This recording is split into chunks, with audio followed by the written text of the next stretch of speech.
बिस्मिल्लाहिर्रहमानिर्रहीम। आप तमाम साथियों का इंतहाई शुक्रिया अदा करता हूँ कि आप लोगों ने वक्त निकाला और हमारे इस पैगाम को आप पूरी कौम को पहुँचा रहे हैं। जैसा कि आप सब ने देखा कि दूसरी दफ़ा बल्कि तीसरी दफ़ा मुसलसल असम्बली का इजलास शुरू होती ही मौखर हो जाता है कोरम पूरा ना होने की वजह से।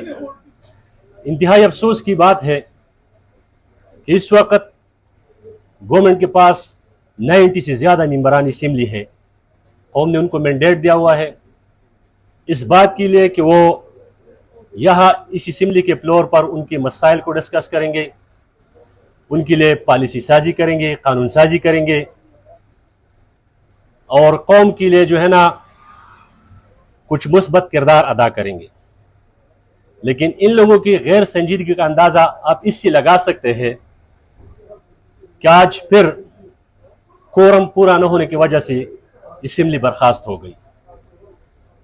मुझे अफसोस से कहना पड़ता है कि इसमें ऐसे कई मेंबरान असम्बली है, जैसे कि आप सबको सूबे के मखदूश सूरत हाल का पता है, इल्म है कि लैंड ऑर्डर सिचुएशन बहुत सारे अजला में ख़राब है।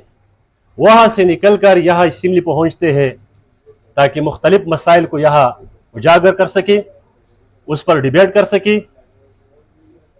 बदकिस्मती से असम्बली का कोरम ये लोग पूरा नहीं कर सकते। इससे आप इन लोगों के गैर संजीदगी का अंदाज़ा लगा सकते हैं। आज जैसा आप सबको मालूम है कि बहुत इंपॉर्टेंट एजेंडा था और इन लोगों ने जो एजेंडा डिज़ाइन किया था उसमें एक बात ये भी थी कि 16,000 वो मुलाजिमीन जो निगरान गवर्नमेंट में भर्ती हो गए थे उसको ख़त्म करने का प्लान था। मैं सवाल उठाता हूं कि उन 16,000 मुलाजिमीन को जिन्होंने भर्ती किया था और किस कानून और कायदे के तहत भर्ती किया था, जिस रूल रेगुलेशन के तहत भर्ती किया था, अगर आप इनको क्वेश्चन मार्क करते हैं तो फिर उन लोगों का भी आप लोगों ने उसी भी क्वेश्चन मार्क्स करना है, उससे भी पूछना चाहिए क्या ये भर्तियां गलत तरीके से हुई या ये लोग इन 16,000 मुलाजिमीन को फारिग करके अपने चहेतों को जो है ना भर्ती करवाना चाहते हैं, जैसा कि इन लोगों का पिछले 10-12 साल से एक ट्रैक रिकॉर्ड है। गुड गवर्नेंस जो इस सूबे के लिए इंतहाई अहमियत रखता है, बदकिस्मती से आप लोग भी जो है ना देख रहे हैं, आम आवाम भी देख रहे हैं कि यहां हुकूमत की तरजीहात कुछ और है। इस वक्त कौम 2-3 या 4 ऐसे चैलेंजेस का सामना कर रहे हैं जिस पर इसी हुकूमत को फोकस करना चाहिए था। नंबर 1, पूरी सूबे में जो है ना लैंड ऑर्डर सिचुएशन खराब है। सूबाई हुकूमत इसके ओनरशिप लेने के लिए तैयार नहीं। दूसरा सबसे बड़ा मसला यहां बेरोजगारी और महंगाई का है। नौजवान तबका हमारा पुख्तून धरती के नौजवान वो खलीज की तरफ और यूरोप की तरफ जो है ना निकल रहे हैं क्योंकि यहां रोजगार नहीं। पिछले 12 साल से एक पार्टी गवर्नमेंट कर रही है, रूलिंग कर रही है और यहां जो है ना नौजवानों को रोजगार नहीं दे सकता, यहां जो है ना कौम के मसाइल हल नहीं कर सकते। वो इसलिए कि इनके पास काम करने का या गुड गवर्नेंस करने का कैपेसिटी इन लोगों में नहीं है। इन लोगों की तरजीहात में शामिल नहीं, न कोई पॉलिसी है, न कोई प्रोग्राम है। आप एजुकेशन के हवाले से देखें, हेल्थ के हवाले से देखें, हर इदारा तबाह है। लेकिन जब इन लोगों पर आप सवाल उठाते हैं तो सवाल उठाना ये लोग जुर्म समझते हैं और अपना तजहीक समझते हैं।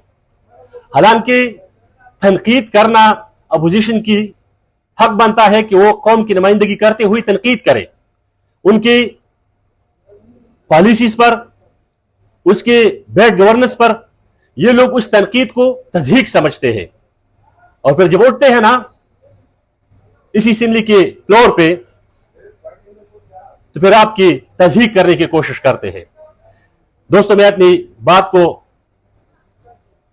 आज चूंकि रहबर तहरीक खान अब्दुल वली खान बाबा और फ़ख्र अफ़गान फ़ख्र एशिया हजरत बादशाह खान बाबा का बरसी है और मुल्क भर में उसकी तकरीबात का अहतमाम किया गया है, मैं उन दोनों अजीम शख्सियात पुख्तून हीरोज़ को खिराज अकीदत पेश करता हूँ जिन्होंने बरतानवी इस्तिमार के खिलाफ आज़ादी की जद्दोजहद की, जेल काटी, कुर्बानियाँ दी, जायदाद उनकी जब्त हुई। खुदा खिदमतगार और बादशाह खान बाबा ने जो तहरीक शुरू कर रखी थी, जो स्ट्रगल की थी और उसके बदले में हिंदुस्तान आज़ाद हुआ, तो उसके बाद आज तक 75 साल से हम इसी मुल्क में भी एक किस्म के महरूमियों के शिकार हैं। आज तक हमें अपनी हुकूक पर, जो हमारी आईनी हुकूक है, उस पर इख्तियार नहीं मिला गया, बावजूद इसके कि 18वीं आईनी तरमीम के बाद ये इख्तियारात सूबों को मुंतकिल हो चुके हैं, लेकिन अमली इक़दामात उठाने की ज़रूरत थी। बदकिस्मती से ये लोग जब से हुकूमत में आए हैं 18वीं आईनी तरमीम के समरात कौम तक नहीं पहुंच सकी। तो इस अहम दिन के विसातत से मैं खान अब्दुल वली खान बाबा, जिसने जमहूरियत के लिए, पुख्तूनों की हुकूक के लिए और इस कौम की सरबुलंदी के लिए और मजलूम अक़वाम के लिए जो जद्दोजहद की थी, जो स्ट्रगल की थी, इंशाअल्लाह ताला अवामी नेशनल पार्टी का हर कारकुन, हर लीडर उसके नजरिए के और उसके प्रोग्राम को आगे बढ़ाने के लिए भरपूर कोशिश करेंगे। टोलो ढेर ज्यादा मनना कोमा कम मलगिरी दे पुख्तो चैनल या डिवाई में दागे पार बदरे खबर पुख्तो के वकमा लालो मलगरो ढेर द अफसोस खबर अदा